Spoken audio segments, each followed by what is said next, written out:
Hello dear, नमस्ते। मेरे channel में आप सबका स्वागत है। मैं मीनाक्षी आप सबका अपने चैनल में हार्दिक स्वागत करती हूँ।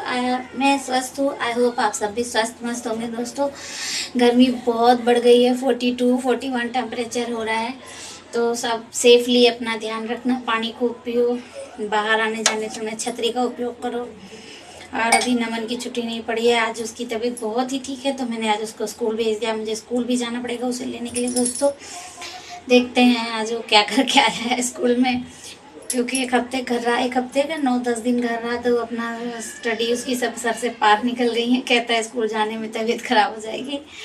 और बताइए, आप सब कैसे हैं? अपना ध्यान रखिए। उम्मीद करते हैं आप सब भी स्वस्थ मस्त ही होंगे। दोस्तों, एक देखो, बच्चे ना, आप लोग को एक बात शेयर कर रही हूँ। एक दो बातें शायद अच्छी लगे। दोस्तों देखो, बच्चे जो होते हैं ना, वो कच्ची मिट्टी होती है। आप जैसा उन्हें बनाओगे ना, वो वैसा ही बनेंगे। इसलिए घर का माहौल अच्छा रखें, तेज आवाज़ में ना बोलें, गाली गलौज कम करें। और अगर आप गुस्से में हैं तो बच्चों से बात ना करें। हाँ, तो छोटे मोटे बच्चे हैं तो बदमाशी तो करते ही हैं। आप कहोगे आप तेज चिल्लाते हो तो इतना परेशान करते हैं, तो मैं भी चिल्लाती हूँ। लाइव में देखते होगे आप लोग। दोस्तों, अगर आप किसी बात से चिढ़े हुए हो तो कोशिश ये करो, बच्चों से थोड़ा सा बच्चों को से अवॉइड करो, बच्चों के पास ना जाओ। जब मूड आपका शांत हो, फ्रेश हो, तो भी आप बच्चों से बात करें। घर की लड़ाई झगड़ा बच्चों तक ना पहुंचाएं, क्योंकि फिर वो बच्चा वही देखता है जो आप घर में करते हो। फिर वो उसके दिमाग में वही बैठ जाता है। आगे चल के बच्चा भी उसी नक्शे कदम पे चलता है जिस पे माँ बाप, भाई बहन, चाचा ताऊ, दादा दादी जैसे रहते हैं, वो बच्चा ना वैसा ही हो जाता है। इसलिए बच्चों को ना एकदम मतलब बहुत ही छोटा सा बच्चा होता है, उसको हम अपने संस्कार, गुण और जानकारी देंगे तभी वो आगे बढ़ेगा। अपने आप तो कुछ सीखता नहीं है, छोटा रहता है। जो घर में देखता है वही वो कैच करता है, वैसे ही वो बात करता है। इसलिए अगर बच्चों को आपको अच्छा बनाना है, अच्छी बुद्धि देनी है, संस्कार अच्छे देने हैं, तो उनको थोड़ा सा फ्री भी रखो और उनसे अच्छी बातें करो। बड़ों के साथ बैठाओ, बाबा दादी के साथ बैठे, वो अच्छी बातें करें। नहीं बाबा दादी है तो आप खुद उसको 1 घंटा 2 घंटा समय दो और हर चीज़ का उसका टाइम टेबल बना दो। शरारती बच्चा है तो आपको 6 बजे उठना है, 7 बजे उठना है, तो 7 से 8 क्या करना है? स्कूल जाना है। स्कूल से आने के बाद 2 घंटा नींद लो, उसके बाद होमवर्क करो, खाना भी खाओ उसी में और होमवर्क करो। और फिर उसके बाद 5-6 बजे का ट्यूशन है तो ट्यूशन जाओ। आने के बाद दूध लो, दूध के बाद खाना पानी खाओ और फिर 2 घंटा टीवी देखो और सो जाओ। मॉर्निंग में जल्दी उठो। उसकी हैबिट बना दो, हर रोज़ टाइम टेबल बना दो उसका। 1 हफ्ता नहीं, 10 दिन नहीं, 15 दिन नहीं, 3-4 महीनों में तो वो सीख ही जाएगा। तो ये तो रही बच्चों के लिए।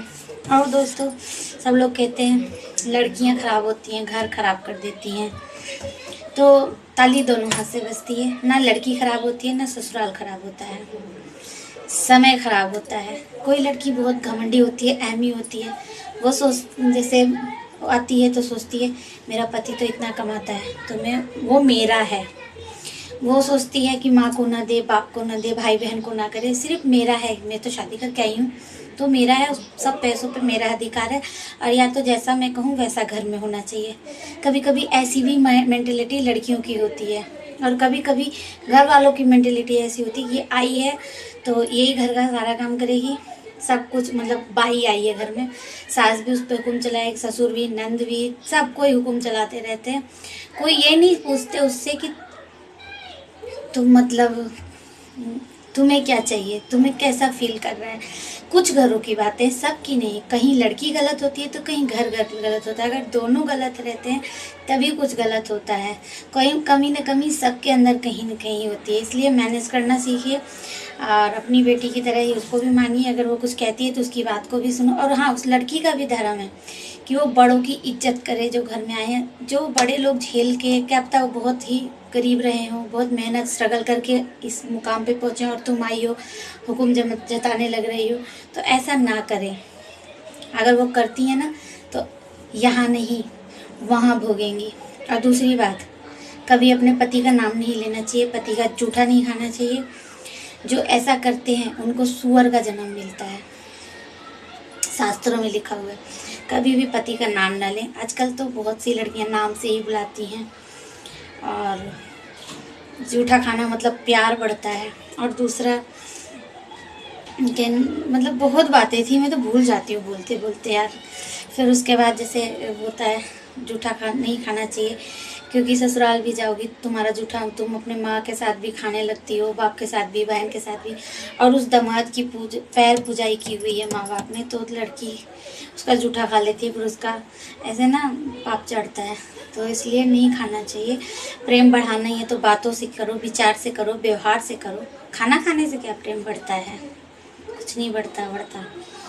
और पहले के टाइम पे ये बहुओं के लिए है। बहू बेटी कोई भी, मैं भी बहू बेटी हूँ, मैं भी नहीं, मैं ये नहीं कहती मैं बहुत अच्छी हूँ, मैं बहुत बुरी हूँ। पता है आपको, मेरी कहानी जानोगे तो आप लोगों को पता लगेगा। मैं तो कुछ बता ही नहीं सकती, क्योंकि इतना मैं फेमस और इतना बड़ी सेलिब्रिटी नहीं होगी मैं अपनी स्टोरी छापूँ या बताऊँ किसी को। लेकिन कभी एक वक्त आएगा तो मैं बताऊँगी ज़रूर। मैं तो बहुत बुरी हूँ अपने घर में, इवन सारे रिश्तेदारी में मेरे से बुरा कोई नहीं है। लेकिन मुझे नहीं, उनसे कोई मतलब नहीं। मैं अपने आप में बहुत अच्छी हूँ। मैं अपनी केयर करती हूँ, अपने बच्चों को संभाल के रखती हूँ, अपने पति की सेवा करती हूँ, बस मैं बहुत अच्छी हूँ। और जो मुझे करना था मैंने सारा कर दिया। मुझे किसी से ना सर्टिफिकेट नहीं चाहिए। लेकिन अगर आप लोगों को लगता है कि ये तो सिर्फ वो उपदेश देती है इसलिए, तो दोस्तों मेरी बातों को बुरा ना मानते हुए जो मैं कह रही हूँ, अगर ऐसा हो ना तो घर में कभी ईर्ष्या लड़ाई, बच्चे लड़ते झगड़ते हैं तो बच्चों की लड़ाई में बड़े लड़ने लगते हैं, फिर बच्चे देखो थोड़ी देर में जाके खेलने लगते हैं। लेकिन जो घर में लड़ाई वो ना बढ़ती जाती है, अलगाव हो जाता है घर में बच्चों की वजह से भी।